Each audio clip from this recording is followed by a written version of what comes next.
नमस्कार। आकाशवाणी कटक आंचलिक संवाद पढ़ुछंती मलय रंजन मिश्र। प्रधानमंत्री नरेंद्र मोदी जन्मदिवस अवसर में आज देशर 75 सहर में निशामुक्त भारत वार्ता नहीं गणदौड़ आरंभ होती। क्रम में भुवनेश्वर कलिंग स्टाडियम ठारू जनता मैदान पर्यंत एक विशाल गणदौड़ को मुख्यमंत्री मोहन चरण माझी पताका देखाई शुभारंभ करेंगे। ଏହି ଅବସରରେ ମହତ ବାର୍ତ୍ତା ନେଇ ଆୟୋଜିତ ହେଉଥିବା ଗଣଦୌଡ଼ରେ 75ଟି ଯାକ ସହରରେ ପାଖାପାଖି 10 ଲକ୍ଷ ଯୁବଗୋଷ୍ଠୀ ଓ ଛାତ୍ରଛାତ୍ରୀ ସାମିଲ ହୋଇଛନ୍ତି। ରାଜ୍ୟରେ 6264 ନୂଆ ଅଙ୍ଗନବାଡ଼ି କେନ୍ଦ୍ର ସ୍ଥାପନ କରାଯିବ ବୋଲି ଉପମୁଖ୍ୟମନ୍ତ୍ରୀ ତଥା ମହିଳା ଓ ଶିଶୁ ବିକାଶ ବିଭାଗ ମନ୍ତ୍ରୀ ପ୍ରଭାତୀ ପରିଡ଼ା କହିଛନ୍ତି। ବିଧାନସଭାରେ ଗତକାଲି ଏ ସଂକ୍ରାନ୍ତ ଏକ ପ୍ରଶ୍ନର ଉତ୍ତରରେ ମନ୍ତ୍ରୀ ଶ୍ରୀମତୀ ପରିଡ଼ା କହିଛନ୍ତି, ଜିଲ୍ଲାୱାରୀ ଆସିଥିବା ପ୍ରସ୍ତାବ ଯାଞ୍ଚ ପରେ ଏହି ନୂତନ ଅଙ୍ଗନବାଡ଼ି କେନ୍ଦ୍ର ସ୍ଥାପନ ନେଇ ରାଜ୍ୟ ସରକାର କେନ୍ଦ୍ରର ଅନୁମୋଦନ ଲୋଡ଼ିଛନ୍ତି। प्रधानमंत्री नरेंद्र मोदी आसंता 27 तारिखर ब्रह्मपुर गस्त को दृष्टि रखी एक प्रस्तुति बैठक गतकाली लोकसेवा भवन में अनुष्ठित हो जाइछि। मुख्य शासन सचिव मनोज आहूजा अध्यक्षतार अनुष्ठित यह बैठक में प्रधानमंत्री गस्त कार्यसूची नहीं विस्तृत आलोचना होइछि। एही गस्त अवसर में प्रधानमंत्री श्री मोदी ब्रह्मपुर जातीय स्तरीय सेवा पर्व कार्यक्रम में जोगदे विभिन्न प्रकल्पर उद्घाटन और शिलान्यास करिवार कार्यक्रम रहिछि। मुख्यमंत्री जन अभियोग शुणाणी आसंताकाली बंद रहिबो। सप्तदश विधानसभार चतुर्थ अधिवेशन बलवत्तर थिबारु अभियोग शुणाणी बंद रहिबा नै साधारण प्रशासन और साधारण अभियोग विभाग पक्षरु सूचना दिया जाइछि। परवर्ती शुणाणीर तारीख जनसाधारण को गणमाध्यम जरिया जणाई दियाजिबो। कृषि और कृषक सशक्तिकरण विभाग द्वारा उच्च गुणवत्ता संपन्न 15टी उद्यान कृषि फसल किसम अनुमोदित होइछि। विभागीय प्रमुख शासन सचिव डॉक्टर अरविंद कुमार पाढ़ी अध्यक्षतार गतकाली अनुष्ठित राज्य बिहन उपकमिटर एक बैठक में एही फसल किसम को अनुमोदन करा जाइछि। देशव्यापी आज पवित्र महालय अमावास्या पालन करा जाउछि।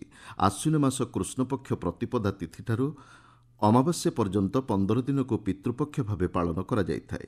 एही पक्षरे श्राद्ध और तिलतर्पण कले पितृपुरुष मुक्तिलाभ करिथांती बोली विश्वास रहिछि। संबलपुरर अधिष्ठात्री देवी मां समलेश्वरी आज पवित्र महालय तिथि धवलमुखी बेशरे श्रद्धालुओं को दर्शन देउछंती। भोर 5टारू आरंभ होइतिबा दर्शन पूर्वाह्न 11:45 पर्यंत चलिबो बोली मंदिर ट्रस्ट बोर्ड पक्षरु सूचना दिया जाइछि। कार्तिक मास पर पुरी श्रीमंदिर में परीक्षामूलक भाव धाड़ी दर्शन व्यवस्था कराजिबो। श्रीमंदिर मुख्य प्रशासकों अध्यक्षतार गत संध्यारे 36 नियोग और नीति सबकमिटर बैठक में निष्पत्ति नियाଯାଇଛି। एथिपाई मार्गदर्शिका प्रस्तुत करा जाउछि। दिव्यांगों दर्शन पर स्वतंत्र व्यवस्था उपर बैठक में मध्य आलोचना होइछि। श्रीमंदिर नीति श्रृंखला अनुपालन नहीं प्रत्येक बुधवार समन्वय कमिटी बैठक अनुष्ठित हेबो बोली निष्पत्ति होइछि। चलित वर्ष ऐतिहासिक बालीजात्रा कटक आयोजन नहीं एक प्रस्तुति बैठक गतकाली अनुष्ठित हो जाइछि। नवेम्बर 5 तारिखରୁ 12 तारिख पर्यंत अनुष्ठित हेबाकु थिबा एही ऐतिहासिक यात्रा अवसर में विभिन्न प्रसंग में बैठक में विस्तृत आलोचना होइछि। जातीय ग्रीन ट्रिब्यूनाल और ओडिशा हाइकोर्ट को निर्देशावली अनुଯାयी बालीजात्रा आयोजन नहीं बैठक में मत विनिमय होइछि। सेवा पर्व 2025 पालन अवसर में नयागढ़ जिला प्रशासन पक्षर एक चित्रकला प्रतियोगिता अनुष्ठित हो जाइछि। विकसित भारत 2047 प्रसंग आधारित यह प्रतियोगिता विद्यालय और महाविद्यालय छात्र छात्री अंशग्रहण करथिले। सुवर्णपुर जिला संस्कृति भवन ठारे एही उपलक्षे आयोजित जिलास्तरीय चित्रकला प्रतियोगिता कृति प्रतियोगी को पुरस्कृत करा जाइछि। खोर्धा बक्सी जगबंधु उच्च विद्यालय ठारे आयोजित प्रतियोगिता विद्यालय स्तर में 30 जन और महाविद्यालय स्तर में 48 जन छात्र अंशग्रहण करथिले। जिलास्तरीय प्रतियोगिता गुड़िकर कृतित्व हासिल करथिबा छात्र छात्री आसंता 25 तारिख में भुवनेश्वर अनुष्ठित हेबाकु थिबा राज्यस्तरीय प्रतियोगिता अंशग्रहण करिवे। भारतीय कनिष्ठ महिला हकी दलर आगामी ऑस्ट्रेलिया गस्त नहीं 23 जणिया दल घोषणा करा जाइछि। हकी इंडिया पक्षर गतकाली घोषित यह दल में ओडिशार 4 जण खेलाड़ी स्थान पाइछन्ति। आसंता 26 तारिख अक्टोबर 2 तारिख पर्यंत यह गस्त अवसर में 5टी मैच खेलाजिबो। उत्तर अंडमान सागर और यार पार्श्ववर्ती म्यांमार उपकूल एक घूर्णिबलय क्षेत्र सृष्टि होइछि। उत्तर उत्तर पश्चिम दिगरे गति करी आसंता काली सुधा यह उत्तर बंगोपसागर अंचल में पहुंचब।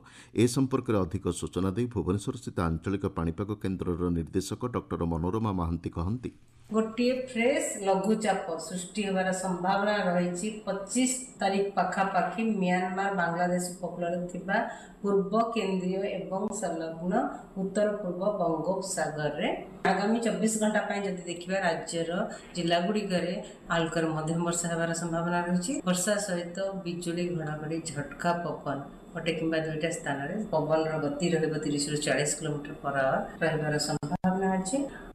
आंचलिक संवाद वर्तमान एतिक शेष है। आमर परवर्ती आंचलिक संवाद शुणिपारे अपराह 2:32 मिनिट्रे।